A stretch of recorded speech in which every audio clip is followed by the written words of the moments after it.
also about the state governments and the extra borrowing limits that we are extending.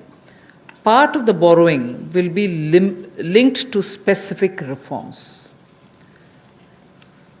From 3 to 5 is the increase. From 3 to 3.5, unconditionally we extend. The next 1%, which is up to 4.5%, we will release in 4 tranches of 0.25%, each one linked to each of the tranches linked to a clearly specified, measurable and feasible reform which is necessary as an action to be taken. And why do we want this linkage with reform, state level reform? Because we want to make sure that the poor benefit by all the monies which are getting borrowed, and we from the center and states are collectively committed to, for instance, implementing one nation, one ration card, implementing ease of doing business at the district levels, power distribution and related issues. We spoke about the DISCOM problems, GENCOs not getting paid, and the urban local body revenues related issue.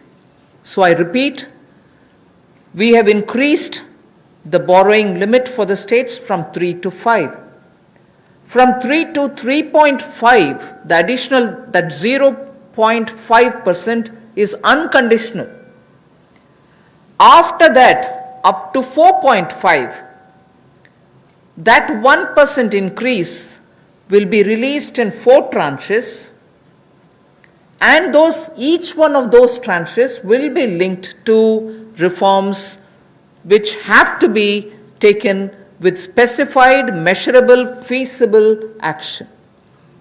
The next one, which is another 0.5, because I would have touched 4.5 with that, the last 0.5 will be given as soon as the milestones are achieved, not in all the 4, but at least in 3 of these conditions. So if you're talking of one nation, one ration card, ease of doing business, power distribution related matters, urban local bodies matter, there are 4. From among the 4, if at least 3 are completed, the last 0.5% will be released. So 3.5 unconditional, another 1% in 4 tranches linked to 4 of those different measures, and the last 0.5 to be released once at least 3 of those 4 are achieved. पिछले कुछ दिनों में आत्मनिर्भर भारत के 20 लाख करोड़ के package के साथ आपने बहुत सारी रिफॉर्म्स भी केंद्र सरकार के द्वारा लाई गई। ये ऐतिहासिक भी थी, और मैं तो कहूँगा अगर भारत के संदर्भ में 2020 को 2020 को देखा जाएगा तो ये ईयर ऑफ रिफॉर्म्स के रूप में देखा जाएगा। अब इसमें राज्य की सरकारें भी अगर रिफॉर्म्स लाती हैं तो इसमें संघीय ढांचे में और बल मिलेगा, और नीचे तक जो हम आत्मनिर्भर भारत बनाने की बात करते हैं उसी दिशा में एक बड़ा कदम है।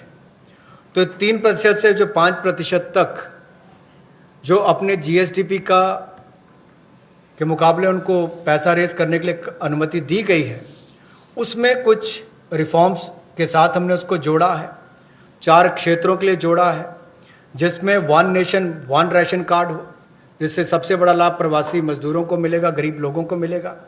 ईज ऑफ डूइंग बिजनेस में जहां बाकी रिफॉर्म्स हमने एमएसएमई सेक्टर की परिभाषा या essential commodities act APMC act में बदलाव करने से की हो, power reforms power distribution sector के लिए, उसी तरह से अर्बन लोकल बॉडीज़ में आय के साधन कैसे बढ़े ताकि आने वाले समय में ये जो कर्जा राज्य की सरकारें ले रही हैं इनके ऊपर बोझ ना बने और इनके अपने आय के साधन भी बढ़े, रिफॉर्म्स भी ला सकें, उस दिशा में बड़ा कदम है। जैसा केंद्र सरकार ने रिफॉर्म्स लेकर आए, मेरा मानना है इन रिफॉर्म से भारत में रोजगार, स्वरोजगार, कारोबार और आविष्कार के बहुत सारे अवसर बनेंगे, नए अवसर उत्पन्न होंगे। इसी तरह से राज्यों के लिए भी इस तरह के रिफॉर्म्स को साथ में जोड़कर देखा गया, जिससे राज्यों में भी रिफॉर्म्स आए। तो इसमें जो पहला 0.5% है, यानी कि 0.5% है, वो अनकंडीशनल है, उसके लिए कोई कंडीशन नहीं है। जो बाकी 1% है उसको 4 किश्तों में, जो 4 हमने परिवर्तन करने के लिए रिफॉर्म्स करने की बात कही, उनमें 4 में से अगर 3 भी आप कर लेते हैं तो आपको 1% उसका रिलीज कर दिया जाएगा 0.25 की ट्रांचेस में। Yeah, one small correction. Ji. That 1% will be released in 4 tranches for dealing with those 4 reform steps.